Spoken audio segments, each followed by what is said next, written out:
Welcome everyone. A very, very good evening to each and every one of you. And a big thank you for joining us here at Pavitra Connect, where we have conversations that matter, conversations that touch the heart, and conversations that lead the way. So today we're having one such conversation. And the conversation is about immunizing our mental as well as physical health.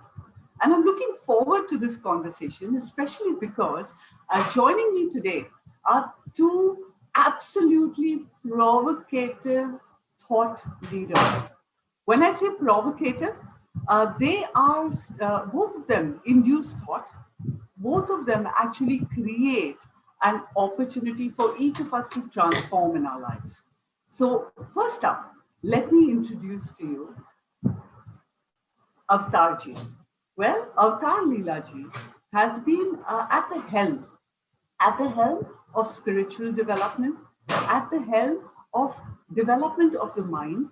He has been leading the way for many, not only through his inspirational talks or motivational sessions, but also through hand holding so many on their journey to actually transform themselves and to find themselves and to actually go to the core of themselves. Welcome, Avtarji. So wonderful to see you here. A few words, Avtarji. Thank you very much. Looking forward for this wonderful conversation, Sushma. And thank you to Pavitra team for bringing me on board. Thank you. Welcome. And we're going to have a wonderful time. Now, next up, I'd like to invite Dimple Jangra. Well, Dimple Jangra, I must say, has been my teacher. She is someone who has shifted the way we perceive Ayurveda. And the way she's shifted our perception of Ayurveda is not only by practicing it, but by enabling so many with the knowledge of Ayurveda and the knowledge of how to implement Ayurveda in our day-to-day lives.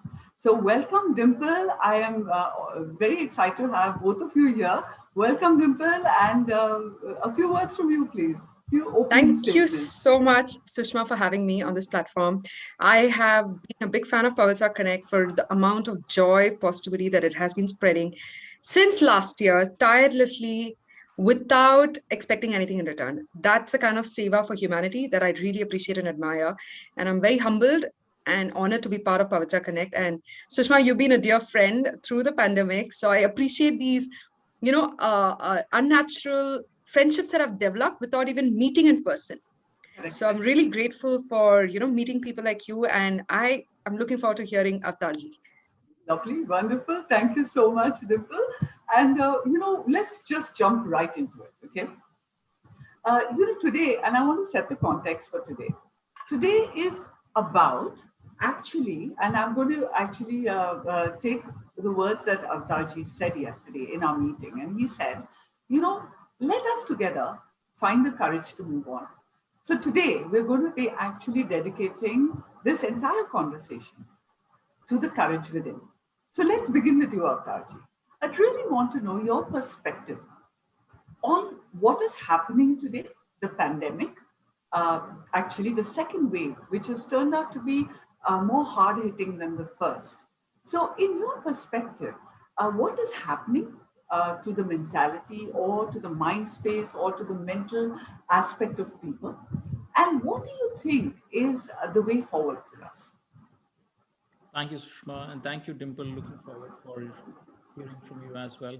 Thank you all the viewers who are watching this and who would be watching this post our conversation as well. Sushma, my understanding is interacting with people for last over 12 months. It's almost 14 months since the time we are in this pandemic in India. And the first thing is, if you want to find courage is about, trying to face the situation instead of running away from the situation. And the one thing that I always tell people and tell myself as well is, you cannot solve a problem whose existence you deny.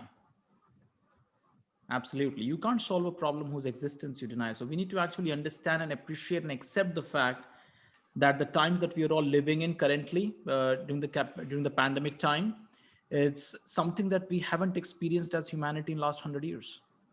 So honestly, if we are even claiming that we have solutions to it, probably we don't have. Correct. probably we all have at this moment is not solutions but each other. And this is where human spirit actually comes into picture. Like in the in the world, even in the past, when different challenges had come across, there is a innate human need which is called as altruism in suffering. It is the sense that all humans feel when they go through suffering, they actually feel a great need to help someone else. Yes. And I think if we all unitedly, collectively start tapping into that energy, we may not be making changes like on a global level. Okay, you are impacting 100 million, 2 million people, giving them hope. But can I give hope and courage to a person who is living next door to me, who is probably isolated, who is probably not being taken care, while taking care of myself as well? So this is very more than anything else, probably in this stage, we need mental strength, honestly speaking. And I'm honestly saying what, and it's like it's not always that you can solve someone's problems, because sometimes it's more important to be there for someone than to necessarily solve their problems, because some problems cannot be solved, they have to be tolerated, you have to learn your lesson from it, and you actually need to move on from them. So I would say, in terms of making that courage become alive in us, we need to connect with each other more than ever before. And this is innate in human nature, that is stress challenges bring people together. I remember this, and I'll stop with this, Sushma, to love to hear from Dimple as well. There was an admiral who was interviewed, who was in the war of prisoners and the camp and all those things during the Vietnam War. And he was asked this question, that were the kind of people who could actually move out of the concentration camps. And generally you kind of respond, optimists are the people who actually moved out of the concentration camps. And he said no. He said optimists were the people who actually stayed back and probably lost their lives. It were people who had a touch of realism to their optimism who actually could move out, who were actually very realistically, not just hopeful, but realistically hopeful. That means we're in touch with reality. We're not like unsynced with reality. This is what is happening. This is what is looming ahead. We're not just wishing things to be well. We are preparing ourselves to brace the impact. And I think that's where courage actually comes into picture. Otherwise, we, I hate to say that, but we might actually become a civilization which is putting their head under the sand like an ostrich and losing the Oh, battle. that's so well said. I really love that fact about you talking about the strength actually of that we have. But there are so many people, Taji. I'm going to direct one more question because it's in Yeah. that flow, and then I will move to Dimple. There are so many people that really don't see the strength they have within. How can they tap into that? There are many. Sometimes even we included, right? There are certain situations that come into our lives, and we're like, "Oh my God, I cannot manage this. There's so much crumbling around me." How can they tap into that strength of that? Very interesting. You actually need to see right examples in life. Like if you go back to history, this comes Right, to my mind right now. If you go back to history, you've all heard of this great celebrated king named Ashoka, right? right. And he was all there, winning the wars one after another. What transformed him, what actually ignited the humanity within him, was just one man's example. When he was in the last battle fighting in Kalinga, and he was this whole battlefield is strewn with dead bodies, as he was watching from that hilltop his victory, he saw this one man who was a Buddhist monk, and he was trying to give water to soldiers who were dying. And he actually came up to him and said that, what are you trying to do? He said, I'm trying to save those who still have life and give them water and probably help them. And he said, what impact is that going to make to the whole massacre that we have created? He said, that's going to definitely make a difference for the person who drank that water and probably survived. And that touched Ashoka so much. That one example instigated his humanity within him, that it picked up Buddhism, and then we know that it actually spread throughout the world in certain significant ways, and its teachings are still so relevant and so very much practiced by people in general. But I'm saying, it's like humanity, compassion, care is contagious, so much so as selfishness. And I always say this, if you don't have a community which you really want, please think about how you can be the starting point. Correct. So if you're saying, okay, courage is missing, compassion is missing, care is missing, this world of COVID times, everybody's thinking selfishly or whatever is the fear factor, which is very predominantly looming. You could be that starting factor. You could be that Buddhist monk who actually inspired Ashoka to make the change. You know what happens is, Sushma ji, it's like life, we always think life in big moments, but actually life is lived in small moments. Yes. Life is lived in these small gestures of exchange of affection, and you just give care to somebody else, it's definitely going to make difference for that one person. So if I have to tap into my compassion, tap into that reserve, I need to actually start thinking of other people. More I just think about my safety. Doesn't mean we have to make ourselves vulnerable and expose ourselves to infection. We take care of ourselves. But even in the heart of hearts, we actually are thinking about what other people are going through. Then you realize in proportion that my problems are not that big. And therefore, I always have resources and reserves to actually at least tell one or two or three or 10 based on what I have. So just to conclude, as you mentioned, how do I tap into that resources? You need to see some role models who are doing that, and then take that example to your heart and do your little best from where you are to make that significant difference in someone else's life. And that itself is a contagious thing, which will actually spark up like a forest fire, and you'll be a blazing inferno with that concern. Wonderful. So that's immunization number one, tip number one. Excellent. Very well said. Thank you for that, Taji. Really appreciate that. I'm going to move on to Dimple. Dimple, now, we're talking about the context of the human spirit. We're talking about the context of the mind, about how we can alter the conversations of the mind, move from actually only looking at at one's problem to actually going towards the larger good, looking outward as well. Now, when it comes to you, Dimple, and because I've learned from you, so I can say this with a lot of confidence, is that usually when people talk about Ayurveda, right, they talk about Ayurveda as only one aspect, which is treatment and medicine. They don't look at it holistically. So I'm going to begin by asking you, in the current scenario, yeah, what is your tip for immunizing us? And in this case, physically and mentally and emotionally. So a little bit of your insight as well, please. Thank you for that question, Sushma. And I'm so glad, Avtarji is guiding the conversation in the right direction, because this is something that people were not ready to hear before. But maybe now, with all the time that they have quarantined at home, the city looks like a zoo where the human beings have been put back in their cages and asked not to venture out. Right? We've literally become the product of our own karmic actions. What we did to nature is what is being done to us now. Ayurveda says it, and has been saying it for the last 5,000 years, that all diseases have a psychosomatic origin. Even though this is a pathogenic, Nijaroga, Agantaroga. Agantaroga means diseases caused due to external factors. But what triggered it? Someone consuming a bad soup, or someone triggering the virus from one place to another, not covering their mouth, spreading the virus forward and such, right? So it's also triggered and expanding very quickly due to human activity.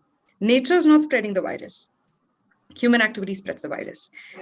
Nature did not introduce the virus into the human species or the human race. This virus already existed in the plant and the animal kingdom. And the animals lived perfectly at peace and in harmony with nature, so the virus did not affect them in any manner. Suddenly, the virus has jumped from the animal kingdom into the human race, and now we're all succumbing to it as a culmination of our own negligence over the last 60 to 100 years of popping antibiotics, drugs, and steroids, of constantly looking for instant gratification to kill the symptoms and not treat the disease because we don't have time. You're hungry, 2-minute Maggie noodles, you want love, swipe left, swipe right, why get married? Right? And you want to get rid of a disease, pop a pill. Don't get to the root cause of it. Don't try to understand what mistakes you made, your parents made, and your ancestors made. Now, who's paying the price? Our future generation is paying the price. I know children who are just 2 to 3 years old, and they don't know what normal life is because they've spent a majority of their life in quarantine and lockdown. For them, that's a new normal. Ayurveda says that all diseases have a psychosomatic origin because the mind has a longer shelf life than the human body. So we carry the imprints of diseases over several years and manifest it at a physical level. And sometimes we carry it over several births. and the diseases are triggered in our body due to planetary positions, our karmic imprints, combined with the planetary positions and Vedic astrology, triggers the effect. The cause has already been done. The action has already been done. We are experiencing the effect of it. So this is a culmination of human negligence over the last 60 to 70 and 100 years. And due to over flooding the market with drugs and steroids and antibiotics, which has made us so lazy, our immune system so lazy, that we've not learned how to acclimatize to new viruses. Every time there's a bacteria or a virus, our body ups its own immunity to acclimatize to that virus. So instead of acclimatizing, we decided to shut down the body for 5 days, kill all the good cells, good bacteria, and bad bacteria. We have to get chicken pox to boost our immunity against chicken pox. I'm not saying go out and get yourself exposed to the virus, no, but unfortunately, the virus has a mutating state. It keeps mutating no matter what kind of a vaccine you come up with.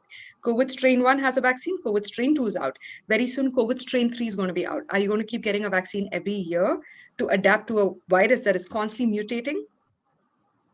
Unless you get to the root cause of your lifestyle and amend and make changes, this is not going to end. There are 7.5 billion people in the world, and unfortunately, the Herculean task is now upon us to introduce the science of preventive healthcare life science, where it is better to prevent a disease rather than wait to cure the sickness of the sick. And now people are running helter-skelter for an oxygen tank and whatnot. Wasn't oxygen our basic survival? We didn't even have to think about it. Do I have enough oxygen for today? This is literally a Hollywood movie that has come to life, where people walk around with oxygen tanks to survive. Now, if we do not turn back time here and make serious changes to our lifestyle, then we are heading towards COVID strain 3, 4, 5, and way up to COVID strain 300, I would say. So this is literally a ticking time bomb telling us to turn around. And this is a collective movement, by the way. It's not 1% or 2% turning around that's going to change the tide. An entire majority of the population of the 7.5 billion people will have to make a collective measure to turn around. And that will begin from the mind. It all begins from the mind. And then it translates into Ayurvedic rituals, dinacharya, ritucharya, a whole lot of panchakarma treatments, Ayurvedic aushadha. All of that will come later. First, it begins with the mind. Are you willing to change? Wow, very insightful, Dimple. I love the fact that you're saying it actually begins from the mind, right? So let's talk about the mind for a moment. Avtarji, yeah, I'm coming back to you, yeah? So because I want to cover the mind, we need to cover the body.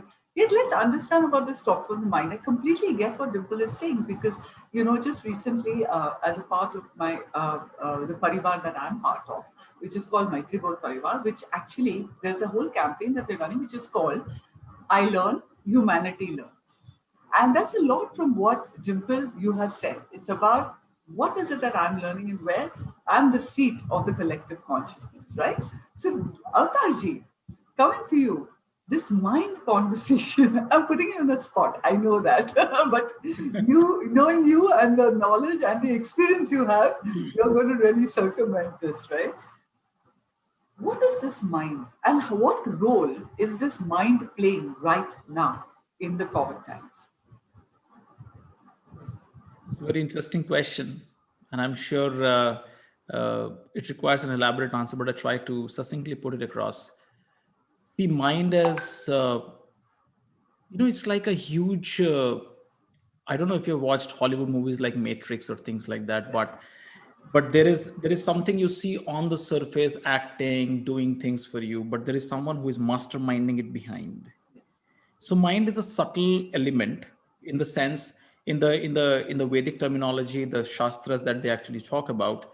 In the Bhagavad Gita, Krishna is actually talking about bhumi raponalo vayu kamamono buddhirevacha ahankaram ityam minne bhanna prakatarashtada. So he talks about 8 elements which comprises everything that we come across. And I'm sure Dimple, you can throw some more light on it. So there is solids, liquids, gas, and ether is space and sound and all that stuff. And then there are subtler elements. Subtle means you can experience it, but you cannot touch it. You can see the effect of it, but you can't perceive it. The perception is not there, which is your mind. So mind is that subtler element which is there, but you can't catch it. It's like a solid, I can catch it, I can see it, I can hold it. Earth, I can, you can have some smell. Water, I can taste it, I can see it, I cannot hold it, but it can be in all these flavors. But mind, I can only observe its effect. Just by our conversation together, I know Sushma has a mind and Avatar has a mind. but your emotions are going to show what state the mind is in. And mind at times can actually work independent of your volition. Let me give you an example. It's like once a student approached his teacher, a spiritual teacher, and he said, "Why do you always keep telling me about the mind? Control your mind, control your mind, control your mind. Don't you have something else to talk about? Tell me something new." And this teacher just smiled at him and he said, "Okay, my dear son, by tomorrow evening, when you come back for the lessons, I just want you to do this one last assignment." And what's that? He said, "Till the time you come back tomorrow evening, don't think of the red faced monkey." Sushma, what are you thinking right now? I'm thinking of the red-faced monkey, right? Practically everyone who's hearing this conversation is thinking of the red faced monkey. And no matter how hard he tried, he couldn't get rid of it. This is so interesting. And next day he came and he said, "I'm so sorry. I couldn't stop thinking of the red-faced monkey." And the teacher smiled at him and he said, "Okay, now sit down here and for 10 minutes, just think of the red-faced monkey." And guess what? He couldn't do it. He couldn't do it. And his teacher told him, "My dear son, there is something inside of you which is not with you." Please understand. There is something inside of you which is not with you. Like in military warfare, which is the most lethal weapon which can cause maximum damage to an enemy. It's not an atomic bomb. It's not a nuclear weapon. It's not an assault rifle. It's not a machine gun. It's a spy. Correct. Why? Because a spy is in enemy territory disguised as a friend. Yeah. So there is this mind which is with me, and modern psychology also talks about it, and the Vedic psychology talks about it in much greater detail. But our mind, 90% of the time, it only does is negative self-talk. It tries to actually paint such a grim picture of reality, more grimmer than it is actually in reality. And what Dimple was mentioning, actually, your body responds to the reality that your mind actually paints in front of you. Correct. Right? Like the power of the mind, I'm just sharing you. Like, can you hide the sun? Can you hide the sun? No. But if I give you 1 rupee coin and you hold it too close to your eye, you can, right? To yourself. Yeah. That's what the mind does to us. It holds the small problems or the issues at hand at us so close to us that it blinds us to all the hope that is existing outside. And we think we are in darkness, which is not the case. So when we talk about the mind, in the Sankhya system, mind is a repository of all the experiences, desires, feelings, thoughts, emotions that you have experienced. It's all amassed like a colossal thoughts, right? This is like the mind that you have experienced. And the way you experience mind on an everyday basis is sankalpa, vikalpa, accepting, rejecting, thoughts, feelings, and actions. All these options. As soon as you wake up in the morning and your alarm goes, what do? You snooze it, right? Right. There's something inside of you which tells you, sleep for 15 more minutes. Correct. That's the mind. You always experience your mind as this internal self-talk. That's how you experience it. Most of us, unfortunately, most of us don't know how can I utilize it for my benefit, and for most of us it actually works against us. That's the mind. And I'm sure if not Vedic scriptures, people here might have watched Inception, and I'm telling about what mind can actually be like. It can actually control things in a much greater way. In science we talk about placebo effect, we talk about all these things. This is all the power of the belief system, mind. And the science is not talking about mindset interventions. Can go on and on, but the idea is mind is a very powerful element which works under the surface, a subtle layer, but it actually creates whatever you think, whatever you believe in, it starts manifesting in front of you in some shape or form. You get Very what? well. Thank you. Very well said. And see how well you answered it through the experience because you live it. So there's always a difference, between bookish knowledge and experienced reality. And when you really experience it, and I think what I loved about what you said and what really threw it up for me is the fact that how wonderful it'll be when we befriend the mind. Instead of looking at it as an enemy, we befriend it, especially in times like these. It's the best time to cultivate a wonderful friendship because that's when you will actually cultivate the friendship with the most powerful aspect of you that you have, isn't that, Avtarji? Absolutely. Right? Absolutely. So, Dimple, now I want to really ask you, we've talked about this powerful engine that we call the mind, and possibility of befriending it, harnessing it, and actually utilizing it to get towards a direction that we require of our choice. Yeah. When it comes to the body, could you give us a few aspects, a few tips on what can we do, especially in times of these, like these? There are many people who are experiencing, number one, fatigue. Many people are actually, first let's talk about those who have unfortunately had a positive, COVID positive, right? They have extreme fatigue. They have symptoms in the body that are coming up at all times.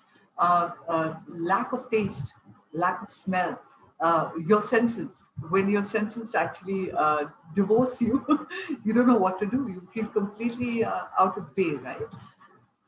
What can they do to handle all the shifts in their body? And then the non-COVID patients. Now, let me tell you, there are many who are not even, they're far from negative, as in they're not even tested, but they are also experiencing symptoms. And those symptoms are fatigue, anxiety, worry, stress. Stress for themselves, stress for the family, and fear. So, what can both these sets do, according to you? And we really like some nice tips here as well. Now, I'm glad you're asking this question today of all days, because this afternoon I was having a live session with my students, alumni students. One of them turned up with her kids, screaming in the background. I was like, oh, I love that. It's adorable, that screaming, because it makes me come alive. And I said, how are you doing? And she said, can I tell you something? I'm right now COVID positive, but I have zero symptoms. I just realized I lost my sense of smell, and I've just quarantined myself and my little girls in the same house so that nobody else is scared of it. And she said, I must thank you for reminding me the power of Ayurveda. A year ago, she studied Ayurveda with us, and she said, just doing oil pulling has allowed her to eliminate the virus that is locally, deposited here before it enters the lungs. Simple logic. Ayurveda allows you to apply simple logic to your body to boost immunity, to prevent diseases, and to kill the virus if it comes into contact with you. Because you cannot see the virus, you cannot see air, you cannot contain air, you cannot contain the virus. Something as simple as that, which she did piously for a year, boosted her immunity and killed any kind of virus that was remotely even available in the mouth region. That even though she's COVID positive, zero symptoms. And she was like very happy to attend the class, zero symptoms, no fatigue, no anxiety, no stress, but only positivity. She only had positive feedback to give me on the call. And I was like, wow, I think I needed to hear that to get me working for another 3 hours, knowing that we're doing the right job. Now, the body, like Avtarji said, the mind is like a monkey. It doesn't stay still, and it is very difficult to control. The body, however, responds very quickly to discipline.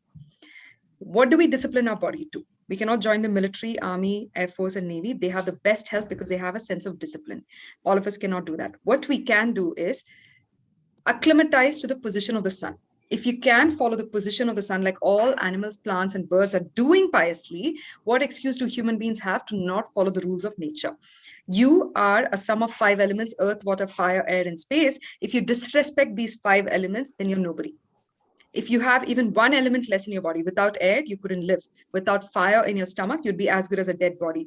Without water, you cannot live, not more than 7 or 8 days, right? Without food and earth, you cannot live. So you have to respect the 5 elements in nature in order to discipline your body to the rules of Mother Nature and surrender to Mother Nature so Mother Nature can heal your body. How do we do that? Following the circadian rhythm of the sun. Wake up with the sun, set with the sun. Sleeping during the day, staying awake all night watching Netflix. These excuses that you're making to yourself of, having a big bag of chips and lots of chocolates. Trust me, I've been through that too. We keep making excuses. Oh, it's already so hard on us. It's okay for me to eat a bag of chips. Oh, it's already so hard on us. Let me have some chocolates now. It's so hard. Let me watch 6 hours of Netflix. It's so hard, life. Let me sleep till 3. It's so hard. Let me skip yoga in the morning. You keep slipping down a very dark, bottomless pit. And there is no end to how deep you can go down. The deeper you go, the more difficult it is for you to climb back. So discipline your body, even if it means breaking your body for 2 days. Wake up with sunrise, do 45 minutes of yoga, pranayam, expand your lung capacity, because right now and last year, the virus had a very common or a very focused attack. It attacks your lungs. It reduces your oxygen levels. The virus is very clear about what it wants to do. Human beings don't want to learn. Even if they learn, they forget very quickly. That's a problem with us. The virus has been very consistent with its attack strategy. Attack the lungs, reduce the oxygen level. So what do? You do the exact opposite. You wake up in the morning and you do pranayam, anilo vilom, kapalabhati, and other exercises that allows you to expand the lung capacity. Right now, we're using only 40% of our lung capacity. Pranayam will allow you to increase your lung capacity and forcefully exhale all the carbon dioxide and the carbon monoxide and the toxins that have got accumulated in the lungs. Your lungs is your best defense mechanism. Then meditating and stilling the mind allows you to boost your immunity, digestion, absorption, assimilation, and metabolism. If your digestion and assimilation of nutrients is not 100%, your body doesn't have the time to build metabolism and immunity because it is stuck with a very basic activity of ABCD. How will it write prose and poetry for you? You have to get the ABCDs right before you start writing poetry, right? Even if you want to write a love letter to someone you really care for, please get your basics right. Right? So follow the circadian rhythm of the sun, wake up 45 minutes before sunrise, have 2 glasses of warm water, empty stomach to lubricate your GI tract and to push the waste downwards so that it doesn't go back into your bloodstream and to your heart, brain, liver, kidney, and intestine. Allow the waste to flow out of your body. Do pranayam, yoga, meditation. Consume bitter, astringent foods. Have you ever felt the need to reach out for bitter foods? Oh, it's so delicious. I want another piece of bitter karela. No. You repel the taste of bitterness. Trust me, the virus also doesn't like the taste of bitterness. If your blood is bitter and if your body is in a bitter state of shadarasa, the virus cannot habitat or grow or multiply or mutate in a bitter environment. So having bitter foods in your diet like neem, karela, philanthus nururi or bui amla ka patta, brahmi, guduchi, ashwagandha, these are herbs that we all used to have back in the day, empty stomach. Have 1 teaspoon of chawanprash. I've repeated this thousands of times. 1 teaspoon of chawanprash has your ashwagandha, has your brahmi, guduchi, cinnamon, cardamom, clove, grated ginger, pepper, star anise, haldi, turmeric. Golden latte has become such a rage in the West. Yeah. You want San Francisco to come back and tell you that, your grandmother's recipe was the best and I'm making a lot of money off your grandmother's recipe. These are things that you know. Then have a small breakfast, a lot of fruits in the morning, allows you to, multiply your gut flora because your gut bacteria, by the way, is directly linked to your mental and emotional health. If your gut bacteria is not in a state of balance, it will cause anxiety, stress, and depression, even if you're living in a perfectly happy atmosphere. Because the bacteria is not balanced and the bacteria has a mind of its own and it starts attacking and causing imbalances in your mind and emotional state. Then having a big lunch in the middle of the day between 10 a.m. to 2 p.m. when the sun is at the peak, the metabolic fire is at the peak, take advantage of the position of the sun. When the sun sets, please respect the sun, stop consuming food after sunset. It is difficult, but at least have a bowl of soup instead of having big solid food and a big pizza and a burger and a pasta and tamasic food like meat during this time. Please refrain from doing that. Already we're in a state of hallucination because of the unnatural situation. So do not consume alcohol. Do not smoke under any circumstance, no matter how stressed you are. Just following the position of the sun will have a 99% shift in the way you look at life. This is the basic step to begin with. And then, of course, there's a whole lot of aushadha and herbs and medicines that we can recommend. Japa, homa, dana, all of these will follow afterwards. But discipline is your first step. So, Dimple, you're going to be sharing the tips, right, to Yes. us? Yeah, Yes. At the end of this. Yeah. Okay. Towards the end of the presentation, we'll have the tips because I don't have to justify and explain why these tips work because it has worked for 1 year for all our 4,000 patients and students who've been perfectly safe. If you can prepare your mind to accept the advice that Avtarji and me and Sushma are giving here, then everything will work on you. First, you have to prepare your mind and be ready to accept that advice. And that's why we're literally spending a 1 hour talk, just molding that mind and preparing the groundwork before we offer the advice. So everything is available. We've got solutions, right, to whatever we are facing. There are solutions that we can, I always say, and before I go back to Avtarji, I always say that, people say, what do we do to live a peaceful life? Or what do we do to live a happy life? And I always say this, just watch what you consume. Watch what you consume from here, from here, as well as from here. It's very important to watch that because what we consume actually creates us. And I think that contributes to our mindset, our body. And this conversation is really exciting me because I'm consuming such amazing words of wisdom. So thank you, both of you, for sharing your world and your perspectives.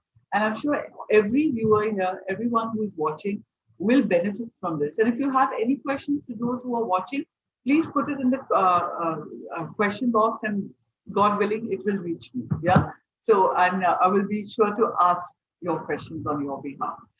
If there's anything you're facing, any concern, any question you require that is personal that you require answered, please don't hesitate to ask.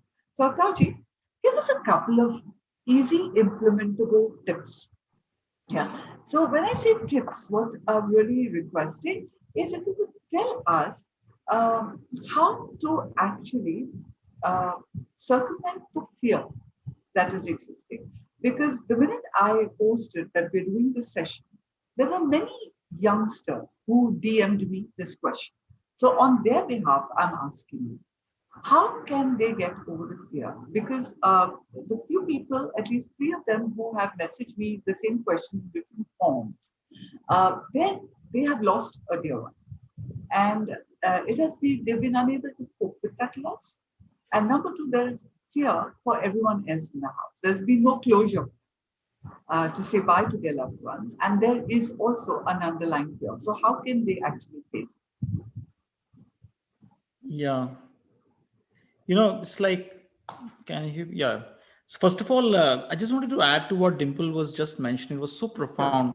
And I remembered that, how sometimes when you get actually stressed in life, and I think that also contributes to the answer, but I'll specifically answer that as well. In our body, just physiologically, because I came from a science background, therefore I'm using these terminologies, our body tends to respond to what it actually, gets impacted by. So whenever we feel stressed, there are two hormones which get released in our system.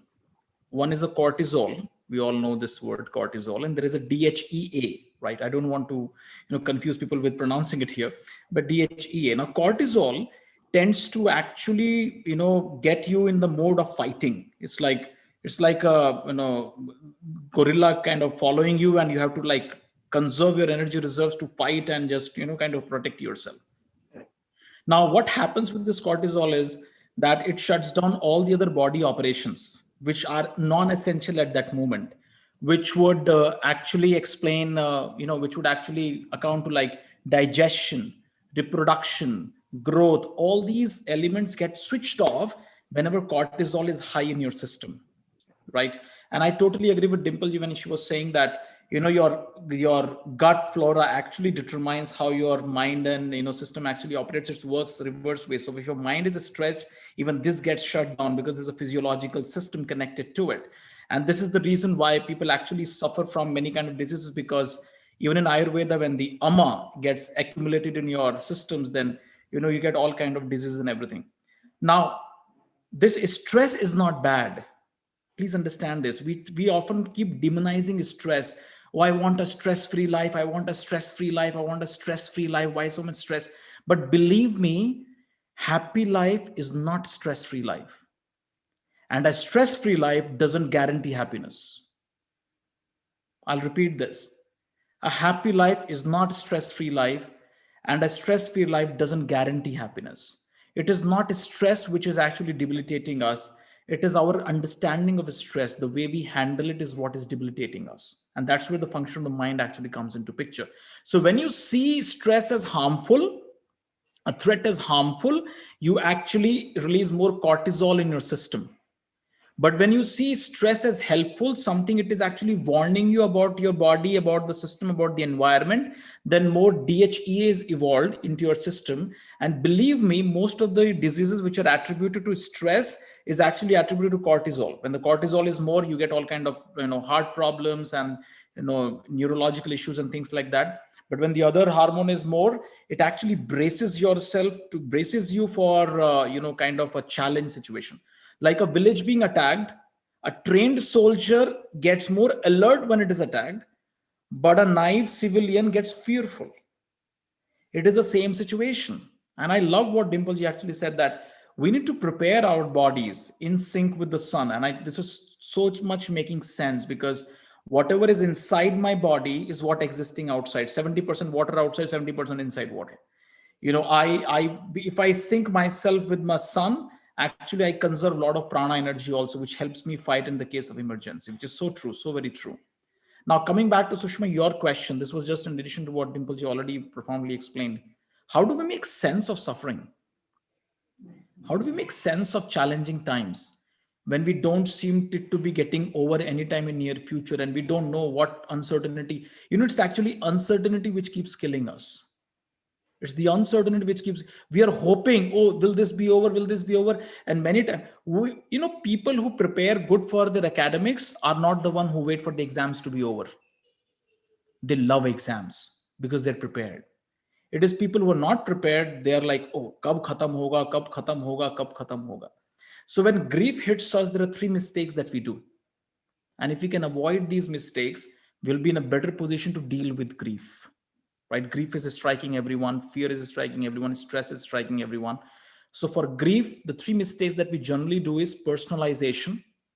We start thinking that I am responsible for what is happening to my loved ones.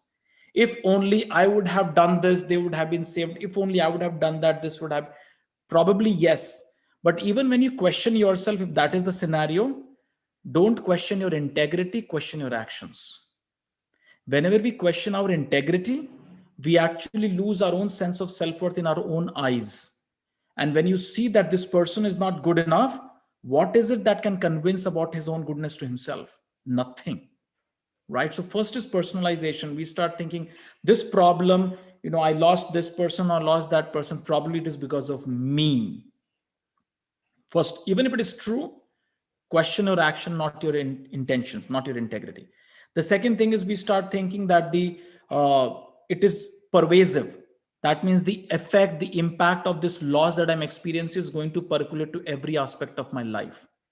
So now I have lost someone loved one, which is definitely a grief situation. But to keep thinking that this is going to pervade every aspect of my life, that is where we actually make a mistake. Yes, I have experienced pain, but that doesn't stop me from extending kindness to someone else. And this is a deep research that was done by Gallup in the United States. People who experience suffering are more prone to help others when they undergo suffering. Right? So I can take this as a what do you say, building me up for a greater good. Okay, I can actually go out and help someone. And the third thing is permanence. Permanence is about, we think the after effects of grief are going to stay permanent. I'll never be ever happy again. My life is never going to be same again. And there time comes into picture. Time is the worst beautician, but the best healer. Very well said. Worst beautician, but it's the best healer.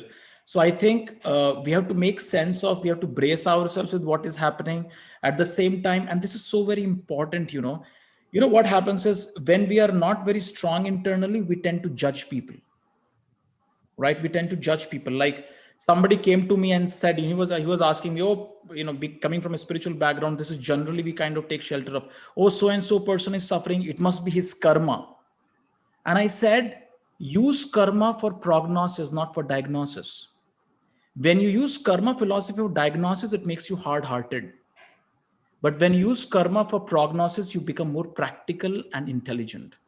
Okay, we understand this has happened with that person, but if I use karma now to justify this person's suffering, it's only going to make me hard-hearted. I should not focus on my karma. I should focus on my dharma now. What is my duty in this context? Okay, this person is suffering. What is my duty in this context? He might be suffering because of his karma, absolutely. And now also take the lesson to not repeat the mistake in future, like Dimple ji was mentioning. We have to probably change our course of action, take lesson. Probably we're doing something wrong. We need to do something right. Right. So I think all these, aspects, I think it's the whole experience can actually integrate ourselves, our own understanding of probably the way we were actually going wrong. And like yesterday also we were talking, whenever nature gives us a sign, like anything unnatural, you get a pain in your knee, you get a fever in your body, it's a sign that something is wrong. It's not punishment, it's compassion from the mother. It's not necessarily punishment, it's compassion from the mother. So we can actually take this as a serious warning of probably something big that might come if we don't change our ways of working and living in this world. So coming back to your question, people who are experiencing fear, stress, we have to attach more meaning. And this was a research that was done at Stanford, and I'll conclude with this. What helps people to find meaning in suffering? When they're rooted in values. When I start asking myself that in this suffering situation, in this stressful situation, which of my values can guide my decisions, guide my actions, these people tend to find more meaning in their suffering.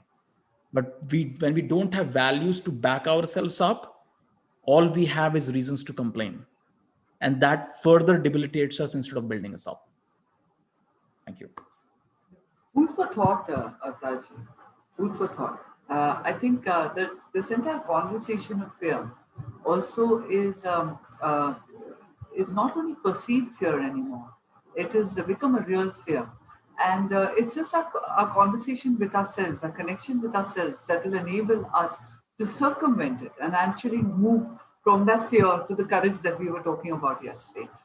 Very well said. Thank you so much for that insight. There are a few questions, so I'm going to start beginning with the questions. Very interestingly, I had preempted the question about fear, and the same question came up in YouTube. So why am I not surprised? But it is very important that the person who had sent this question said, how can we keep our mind in control? How can we overcome this fear? All ages, kids, us, and older parents. I hope your question has been answered in this last conversation. There is another question that has come up, and this is for you, Dimple. What food is good for me? How do I know? And one more, let me clap so then we can do two together. And the second, can blood mutation be reversed? Okay, very easy question with a very straightforward answer from Mother Nature. When you buy a car, it comes with a manual that this is a diesel car. Please put diesel in this, not petrol in it. And I'm going to say, oh, Mercedes-Benz, can you put a little diesel in it and see if it works? You'll be like, no, but this is a petrol car. I can't put diesel in it. Mother Nature is also very clear about her rules and regulations. She has only created 7 permutations and combinations of the human body type and 1 billion units of each, thus making 7.5 billion people in the world, which is not a coincidence. There are only 7 types of the human body based on the 5 elements, earth, water, fire, air, space, which comes together to become either kapha dominant, pitta dominant, vata dominant, or dual body type kapha pitta, vata, or a 3 dosha body type where all 3 doshas are dominant. Now, if I'm a kapha dominant body type, I must basically not eat kapha aggravating foods and must eat kapha pacifying foods that are pitta and vata in nature. Simple mathematics. I have 2 apples. Will I go to the shop and buy 2 more apples? No, I'd rather buy a mango and an orange to balance my fruit bowl. That's what nature does. Nature has a very strict manual for each body type. Now, pitta body type, we will say don't have oily foods, don't have spicy foods, don't have sour, salty, and pungent foods, sharp penetrating foods. Instead, have sweet, bitter, and astringent foods. Very clear. There's no 2 ways about it. There's no room for ambiguity. There's no room for even creativity, to be honest. So each body type comes with a very specific food chart, which is written in the Ayurvedic text. I would urge all of you to please consider yoga and Ayurveda as primary education. Learning how to be healthy and happy should be the first education you should have received as a child, not learning how to make money, how to buy a car, how to get a car loan, and how to suffocate to death. There are a lot of information on Google on how to suffocate yourself to death, euthanasia and stuff. We don't need that. We need more information on how to be healthy and happy, and that will only come from the Vedic text, the Vedic scriptures that have been written 5,000 years ago that has withstood the test of time. Human beings have come and gone, viruses have come and gone. Yoga and Ayurveda stood there waiting for you to accept it as a primary way of educating your mind, body, and soul. So if you study Ayurveda, you will learn the food type in that. Yeah, and please study. Dimple runs sessions, even if you don't need to be a practitioner, just to enable yourself to learn and live your life. She does these sessions, and towards the end, I'm going to ask Dimple to share so that people can access you. Yeah, Dimple, because you're doing something really unbelievable in a good way. Okay, in a good way. Thank you. And, second question was, can blood mutation be reversed? There's nothing in nature that cannot be reversed, okay? And this is something I learned after several years of being exposed to cancer in my close friends, family, relatives. I myself have undergone 4 surgeries for different reasons, even before I turned 18 years old. And I thought I'm destined to be weak all my life, but I've actually been able to witness a reversal in the aging process. This is what nature does. Every 7 years, you have a brand new body. The liver regenerates itself completely cell to cell by killing all the old dead cells and regenerating new, younger, healthier, tighter cells. Every 4 years, you have a brand new liver. Every 1.5 years, you have brand new skin from the head to toe. Your hair, your skin, everything is brand new. Your nails. Every 7 years, you have a brand new heart and a brand new brain. So, how is it that I have a brand new body, but the disease has stayed in the body? Because every 4 seconds, when a cell is born in your body, when a new cell is born, it receives agenda and propaganda from the mind telling it what to become. The mind is like, I'm diabetic, I'm diabetic, I'm diabetic. The cell's like, oh, I received the propaganda, I have to be diabetic, I have to be diabetic. The cell becomes diabetic. But learning how to control the mind and training it to be disease free is one of the starting steps, because it's written in Ayurveda and proven by modern science that medicines do not work without placebo effect on your body. If you do not believe it can work, it will not affect. For every disease, there is a herb that is a cure. There is a definite herb that helps in reversing blood mutations, but that will only work with a placebo effect, that in 7 years, you'll have a brand new body. That means for 7 years, you'll have to be absolutely disciplined to the new diet, lifestyle, aushadha, charity, japa, which is chanting, Homa, which is praying to the sun god with prayers, and Surarchana, praying to your personal deity, whoever the god or goddess is. It can be even just Mother Nature, because even if you're an atheist, Mother Nature exists. You cannot deny the existence of Mother Nature. So thank God for visual representation of God in the form of nature.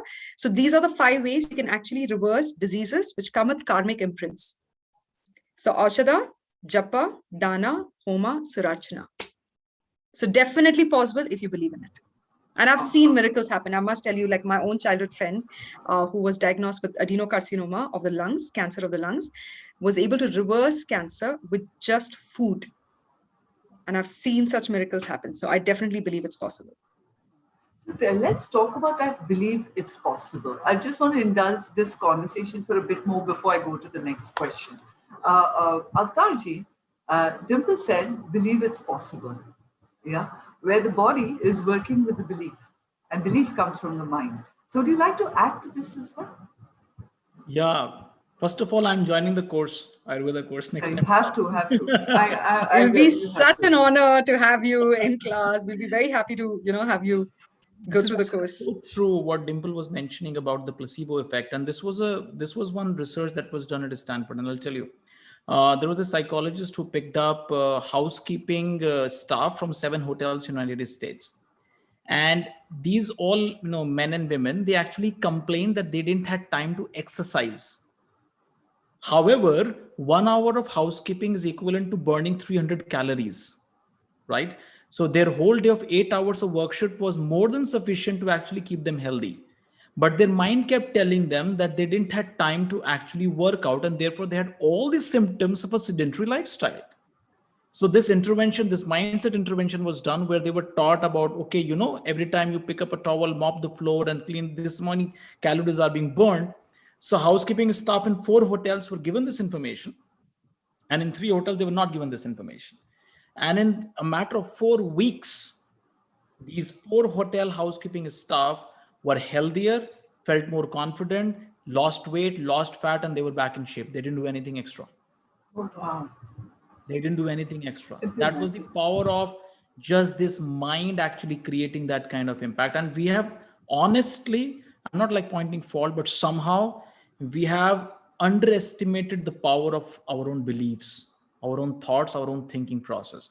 And just like there is specific modus operandi to handle each everything, like my clothes get soiled, so I have like Arial or whatever Surf Excel that you use.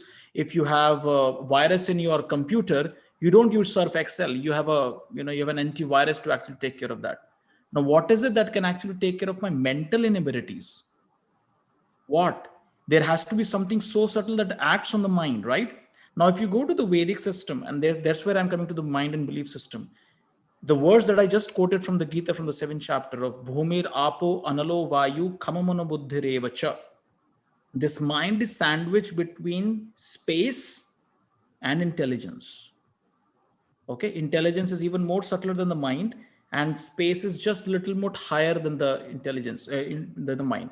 Just like you have somebody who is struggling with some problem in the house, everybody else comes together to help that individual, isn't it? Correct. Similarly, like my mind is troubled, even this dialogue that I have with myself, that my mind is troubled, my mind is troubled, my mind is troubled, that itself stops the changing of the mind.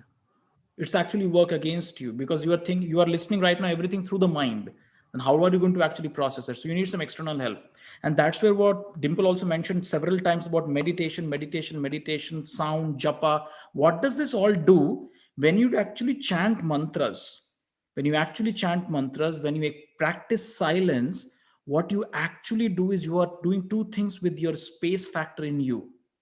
You are strengthening it and you are purifying it, which means this space element, which is just next to the mind, okay, just next to the mind, is becoming stronger, purer. So that effect starts percolating on the mind. Even though I'm not having direct access to the mind, japa, homa, actually, all these chanting, stillness, this actually purifies your space, your ether. That is why people blow conch shells. That is why people loudly chant mantras, because that purifies the space. You know, the feeling that you go when you actually visit a place of worship, and how you feel calm and composed. Why? Because the space is purified, the space is energized. So therefore, that's what you do with yourself also, right? And similarly, space also has another feature. It's a medium for the travel of sound. Okay, our mind tends to get the effect that it expects, and what it expects is what it hears. Sound is what actually disturbs or pacifies the mind, right? If I come and say, all kind of abusive words to someone, his mind is definitely going to be disturbed. So when I talk about belief system, when I talk about mindset, I actually have to change the quality of sound I expose myself to. Correct. The quality of my life depends upon the quality of my conversations. If my conversation all day long is negative, negative, negative, negative, negative, I'm just taking in all negative stuff, like you were saying. What am I ingesting through the ear? What am I ingesting through the eyes? If it's all negative stuff that is going, mind begins to create that reality for you, and that's what you start attracting, or you start getting into that space. So I think belief system, one of the very practical things that you could do is start taking positive vibes inside you. Maybe what you watch, what you hear, what you read, maybe listen to a podcast that is uplifting you. If you're stuck in a lockdown, can you think about utilizing your time for doing something constructive and positive, instead of just consuming data about how many people are sick in India or in the world? Right? There's not really, you may be aware, but just ingesting that same information again and again doesn't help in the long run. And so when I said sound, the sound actually takes care of this ethereal element, your meditation, your japa, all this takes care of the ethereal element. And when I expose myself to the right kind of content, that takes care of my intelligence. These two sandwiched helps the mind to channelize properly. It creates that pathway for the mind to get uplifted. But if these two things are ruptured, we don't have a pathway to actually walk, then the mind just runs here and there. Excellent. Excellent. Thank you so much, Avtaji. It's basically all about resonance. Whether it's the mind, it's sound, the energy, everything's about resonance. It's about creating the right resonance for the right energy field for us to flourish. If I put that in one Absolutely. sentence, excellent. Thank you so much. So Dimple, we have a question. There's a lady who's waiting to know before she leaves, and I'm looking down because I'm monitoring the YouTube, okay? Not because I'm disconnected from you, because I'm right here monitoring the questions. Dimple, if you could tell us a little bit about the course, your course, as well as how can someone reach you for a consultation? So sweet. All right. Guys, what I'm going to do is also on the YouTube link, we're going to put in the details of the website. It's just called www.prana-by-dimple-jangra, as you can see in the spelling.com. I have a couple of courses taught by faculties from around the world. I would recommend that you start off with a level 1 course, which is just a 10-hour masterclass. It'll teach you the basics of Ayurveda, the 5 elements, the 3 doshas, the 7 body types, the saptadhatus, the 7 tissues, and the shadrasas, the 6 days. And it'll teach you how to design your own diet chart based on your body type after identifying which type are you. Because just like how your blood type, your birth date and zodiac sign doesn't change your entire lifetime, and your origin that your parents are, similarly, your Ayurvedic body type doesn't change an entire lifetime. So once you've studied, that knowledge is imprinted. And like I said, Ayurveda is a science, a language, an art, an intuitive intelligence that you need to manifest or you need to activate inside your body. So Ayurveda is basically just a manual. You can do the 10-hour masterclass, level 1. And if you like the information and you feel you're ready for level 2, go ahead. You can learn gynecology, herbalism, sports nutrition, yoga mudra, skincare, hair care, everything rooted in the science of Ayurveda. So the website details will be available there. So thank you so much. There's another question by Jyoti Bhatia. First of all, thank you everyone for all your questions. It's really keeping this conversation alive and feeling absolutely of use, isn't it? Aren't you feeling good about it when these questions come, right, Dimple and Avtarji? We For feel sure. like, oh God, finally, we're being of use. So Jyoti Bhatia has asked, which is a good herb for lowering platelet count, Dimpleji? Which is a good herb for lowering platelet count? Yes. Now we have a herb that increases your platelet count, which is a papaya leaf. To lower the platelet count, I would advise you to first do a consultation. We need to know why are you lowering the platelet count, because there are 3,000 herbs available to mankind, and it won't be right for me to give you a herb without looking at you and without doing a full diagnosis. But if you're looking to raise your platelet count, papaya leaf is already available without diagnosis. To reduce platelet count, you have to do a diagnosis. It's very important to know. It's not like one, the most amazing thing that I learned when I'm with you is Ayurveda is not one shoe fit all. Yeah, it is all about your personal connection with yourself, what works with your body. Yes, there's an overall, please correct me if I'm wrong, there's an overall perspective, there's an overall science to it. And yet you've got to understand what works for you and what doesn't work for you. But unless you do it and unless you learn it, you will never know. So I think that's something that I've really. If I might just on. add to this, Yes. this is something that I want everybody to understand. There are 7 layers of consultation to an Ayurvedic consultation. The first layer is only the disease. But the second layer is your body type. The third layer is also the city you were born in, the city you're living in, the habitat, the topographic conditions, the climatic conditions, your genetic factors, what information you've inherited from your parents. And we take into account several other factors, your age, the season that you're in, before we prescribe medicine. So the same medicine that I would prescribe in COVID 2020 scenario will not be the same in 2021 scenario. Excellent. Okay. So we have to be aware because it keeps evolving. We keep evolving as well. Environments keep shifting. Okay. Thank you. Avtarji, this is for you. And this message came on my DM.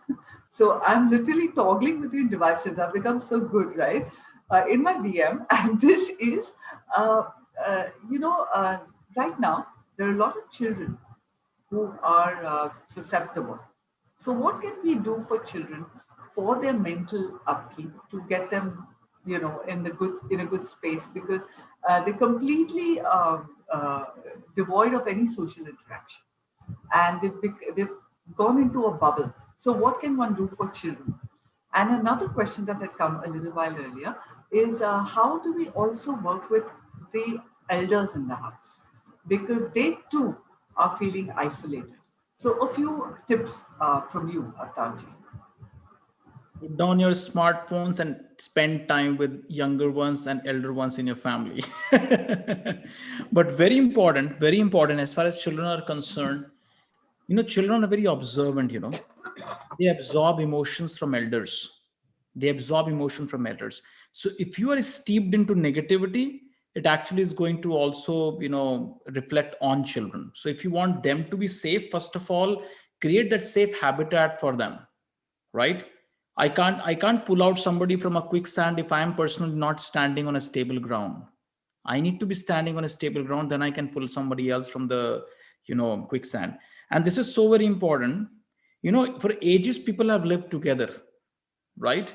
Now somehow nature is actually showing us How our ability to socialize, although we claim that on social media we're connected to thousands of people, our ability to strike conversation has gone so down. We just can't talk to people. We just can't be with each other. We can't just read a book. We just can't be, we are just so fidgety. Oh my God, what's happening? What's happening? What's happening? And if I want to quieten the child, the best way is to hand them over a smart device. But believe me, this is a statistical research. When people spend a lot of time on social media, they land up feeling more lonely and isolated. They land up feeling more lonely and isolated.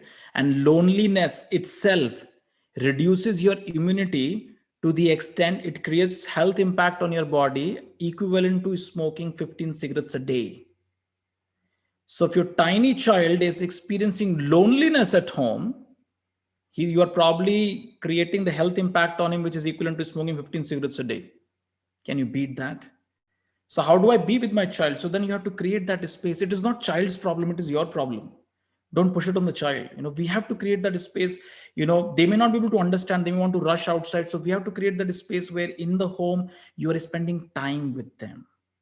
It is not necessarily the children want to jump and this and that, but they want to spend time with it. And this could be a wonderful time to even spending time with our elder ones, spending time with our younger ones and infants or whatever. But I think right now it is more important to be safe than to be, venturing out and be jolly and whatever, because that is very, very dangerous for children also to move on. And please, if it's possible, I'm not against smartphones. I have one, that's not a problem. But believe me, somewhere down the line, and it's a bigger disease than COVID, our smartphones, our gadgets are somewhere paralyzing us in our aspect of socialization. I will not be surprised if 20, 50 years down the line, we have a pandemic bigger than Corona, which is called loneliness.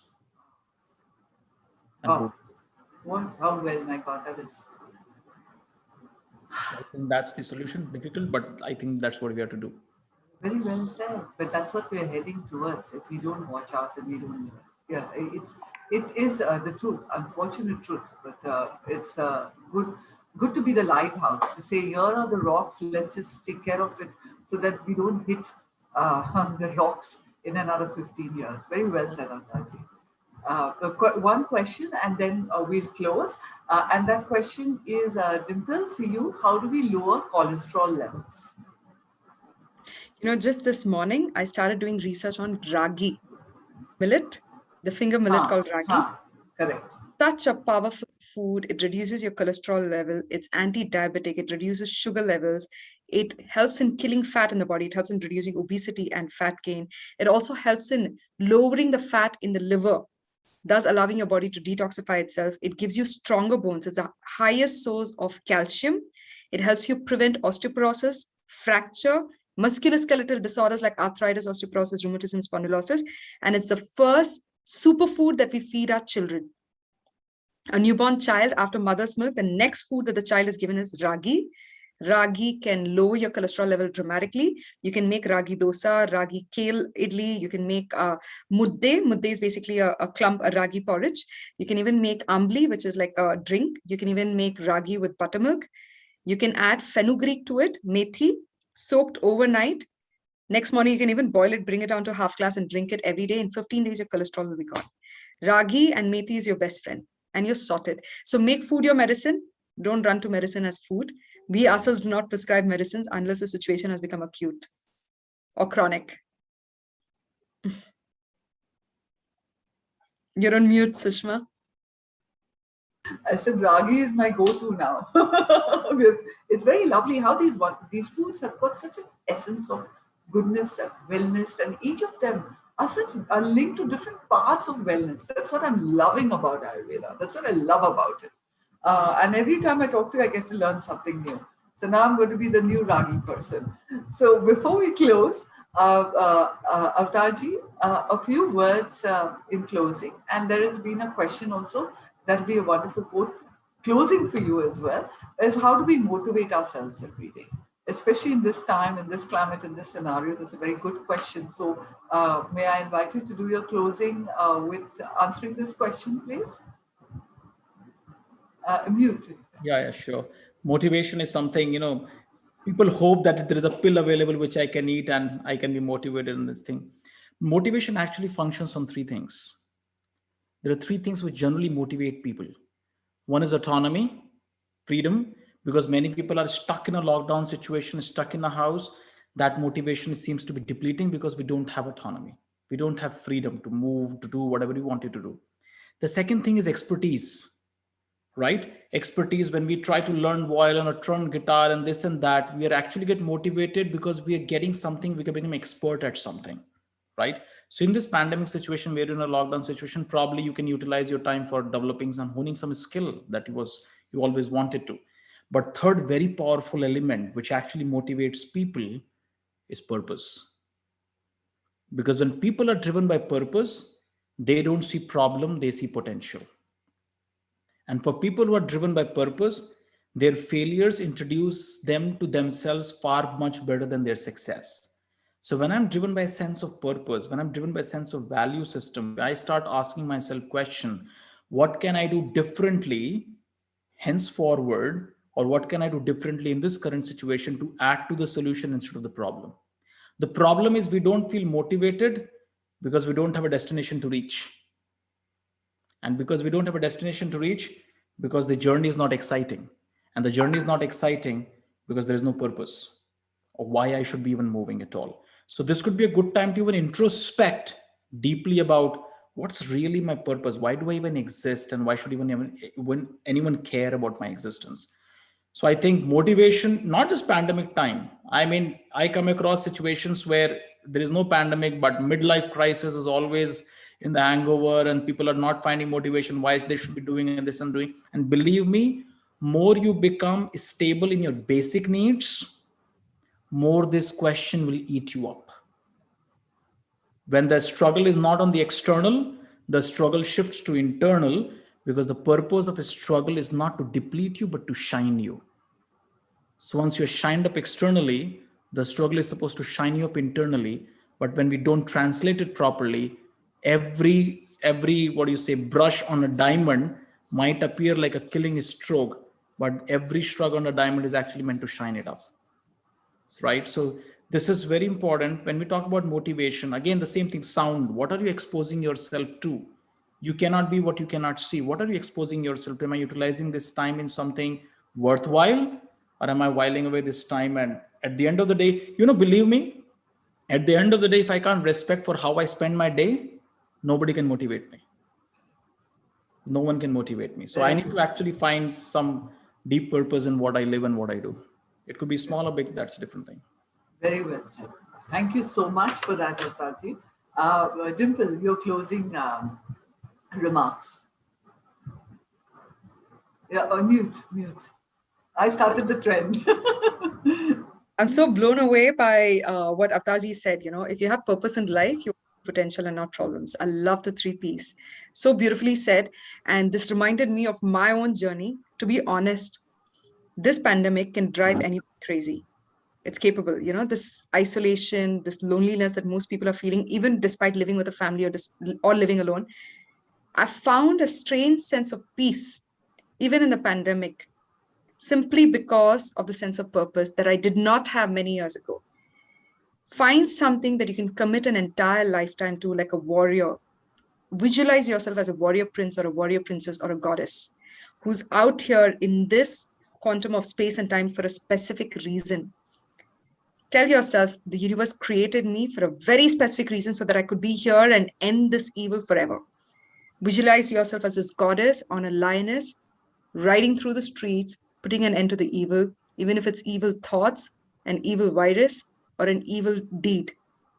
The day you attach yourself to that one little purpose, the rest of your life is done. And I couldn't agree more to Avtarji, because this literally has been my saving grace in life.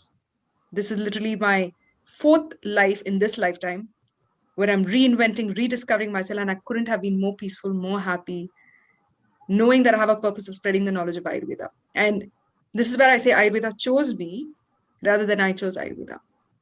So allow yourself to be driven by the universe, let go control, and let go of the thought that you can control your mind, body, and emotion. You can't. Let go of control and discipline it to the cycles of nature, and you'll notice how the universe takes over your body, heals it, and makes it fit for living. And on that note, I really want to say a big thank you. Thank you to both of you, Dimple as well as Avtarji, for being here, for sharing this space with me, for giving us such great insight. And thank you, audiences. You know, you've been so wonderful. You've sent in so many questions. It has been a delightful experience to interact with you. Yes, this is a time for us to immunize ourselves. Immunize ourselves, align our mind, body, and spirit, get in touch with who we are, be of use, be of value. The entire conversation of covering ourselves with positivity, shifting our resonance, taking care of ourselves, nourishing others, nourishing our thoughts and our bodies. I think it has been a conversation that I'm going to be carrying with me for a very, very long time. And a big shout out to the Pavitra team. I think, just to have these conversations is just it makes it feel so purposeful. Today is going to end so beautifully for us. So thank you to the entire Pavitra team for putting us together and for this wonderful evening of immunization. I think I'm immunized now. I'm all ready to take on the world. So thank you, Dimple. Thank you, Avtarji. A big God bless.